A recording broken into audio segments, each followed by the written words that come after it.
सावधान, कलयुग चल रहा है। कली काल में इस स्त्री पुरुष कैसे होंगे? ज्योतिष और पौराणिक ग्रंथों में युग का मान अलग अलग है और पौराणिक ग्रंथों के अनुसार 4 युग होते हैं: सतयुग, त्रेता युग, द्वापर युग और कलयुग। सतयुग में पाप पुण्य की बात की जाए तो इस युग में 0 विश्व अर्थात 0% पाप और 20% विश्व अर्थात 100% पुण्य हुआ करता था। त्रेता युग में पाप की मात्रा 5 विश्व अर्थात 25% होती थी और पुण्य की मात्रा 15% होती थी अर्थात 75% होती थी। तो आप इस युग में पाप की मात्रा 10% विश्वास अर्थात 50% होती है, जबकि पुण्य की मात्रा 10% विश्वास अर्थात 50% ही रह जाती है। कलयुग में पाप की मात्रा 15 विश्वास अर्थात 75% है, जबकि पुण्य की मात्रा 5 विश्वास अर्थात 25% है। लेकिन कलयुग को लेकर तमाम तरह की बातें होती है रहती है।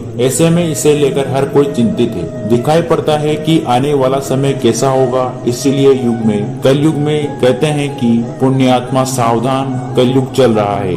कलयुग का वर्णन करते हुए श्री कृष्ण ये कहते हैं कि कलयुग में ऐसे लोगों का राज्य होगा जो दोनों ओर से सभी प्रकार के साधनों का शोषण करेंगे, बोलेंगे कुछ और करेंगे कुछ और, मन में कुछ और कर्म में कुछ और। ऐसे ही लोगों का राज्य होगा इस युग में। ब्राह्मण एक वेद पढ़ने वाले होंगे अर्थात ज्ञान का लोप हो जाएगा। कलयुग के अंत में गंगा पृथ्वी में लीन हो जाएगी और भगवान विष्णु धरती का त्याग कर देंगे। भागवत पुराण में भी लिखा है, जब सभी लोग वेदों को छोड़कर मनुष्य संस्कार शून्य हो जाए तब ऐसे लोग सत्य पर काबिज होंगे जो सिरे से झूठे, अधार्मिक और सवाल प्रदान करने वाले होंगे। पुराण के अनुसार कलयुग में थोड़े से धन से मनुष्य में बड़ा घमंड हो जाएगा। स्त्री को अपने बालों पर ही रूपवती होने का गर्व होगा। स्वयं भगवान नारायण ने नारद से कहा कि कलयुग में एक समय ऐसा आएगा जब भी सभी पुरुष स्त्रियों के अधीन रहकर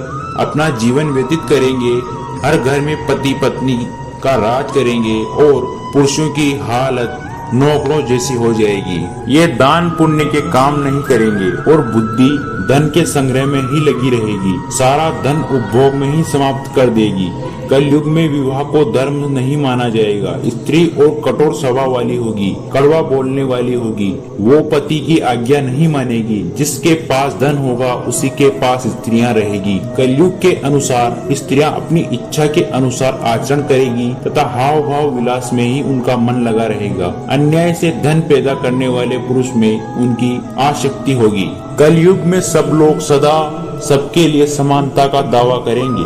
कलयुग में स्त्रियां धनहीन पति को त्याग देगी तथा उस समय धनवान पुरुष स्त्रियों का स्वामी होगा। जो ज्यादा धन देगी उसे ही मनुष्य अपना स्वामी बनेगा। उस समय लोग प्रभुता के ही कारण संबंध रखेंगे। कलयुग के इस स्त्रियों लोग भी नाटी, ज्यादा खाने वाली और मंद भाग्य वाली होगी। गुरुजनों और पति की आज्ञा का पालन नहीं करेंगी तब पर्दे के भीतर भी नहीं रहेगी। अपना ही पेट पालेगी, क्रोध में भरी रहेगी।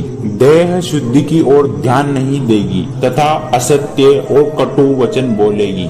इतना ही नहीं, वे दुराचारी पुरुषों से मिलने की अभिलाषा भी करेगी। भविष्योत्तर पुराण अनुसार ब्रह्मा जी ने कहा कि हे नारायण, भयंकर कलयुग के आने पर मनुष्य का आचरण दृढ़ हो जाएगा और योगी भी दुष्ट चित्र वाले ही होंगे। संसार में इस पर विरोध फैल जाएगा और विशेषकर राजाओं में चरित्रहीनता आ जाएगी। मनुष्य की बुद्धि धर्म से विपरीत चली जाएगी। कोई किसी की कुल के पैदा क्यों ना हुआ हो, वो बलवान होगा, वही कलयुग में सबका स्वामी होगा। बलवान और धनवान पुरुष सबका स्वामी होगा। कलयुग में जो भी किसी का वचन होगा वही शास्त्र माना जाएगा। कलयुग में ढोंग और पाखंड उसके अंतिम चरम का होगा। पुरुष पिशाच मानव मूर्ति की पूजा करेंगे। मनुष्य का स्वभाव गधों जैसा केवल गृहस्थी का भार ढोने वाला रह जाएगा। लोग विषयी हो जाएंगे। धर्म कर्म का लोप हो जाएगा। मनुष्य जब रहित नास्तिक व चोर हो जाएंगे, सभी एक दूसरे को लूटने में रहेंगे। कलयुग में समाज हिंसक हो जाएगा। जो लोग बलवान होंगे उनका ही राज चलेगा। मानवता नष्ट हो जाएगी। रिश्ते खत्म हो जाएंगे।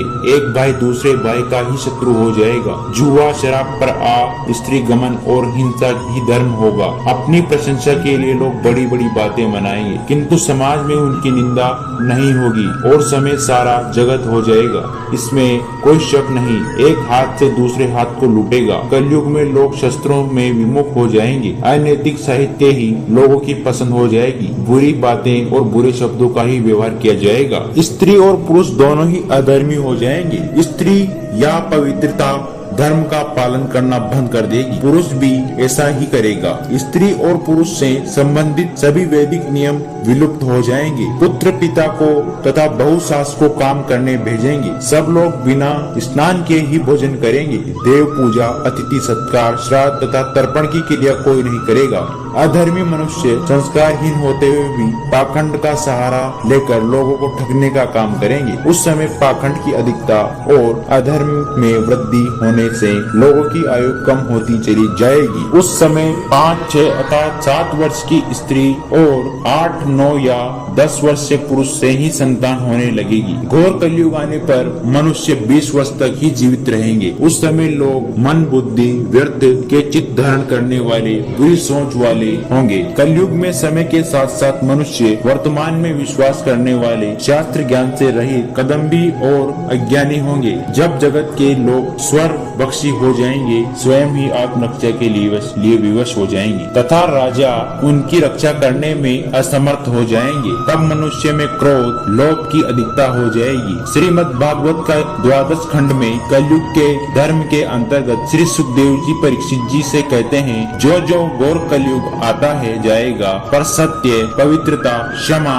दया, आयु, बल और स्मरण शक्ति का लोप होता जाएगा। कलयुग के 5000 साल बाद गंगा नदी सूख जाएगी और धाम लौट जाएगी। जब कलयुग के 10,000 वर्ष हो जाएंगे, तब सभी देवी देवता पृथ्वी छोड़कर अपने धाम लौट जाएंगे। इंसान पूजन, कर्म, व्रत, उपवास और सभी धार्मिक काम करना बंद कर देंगे। कलयुग में चोर और अपराधियों की संख्या इतनी बढ़ जाएगी कि आम इंसान ठीक से जीवन भी नहीं जी पाएगा। लोग एक दूसरे के प्रति हिंसक हो जाएंगे और सभी के मन में पाप प्रवेश कर जाएगा। कलयुग के अंत में जिस समय कल के अवतार अवतरित होंगे, उस समय मनुष्य की परम आयु 20 वर्ष होगी। तो दोस्तों, हमारा यह वीडियो आपको पसंद आया होगा तो हमारे चैनल को सब्सक्राइब जरूर करें।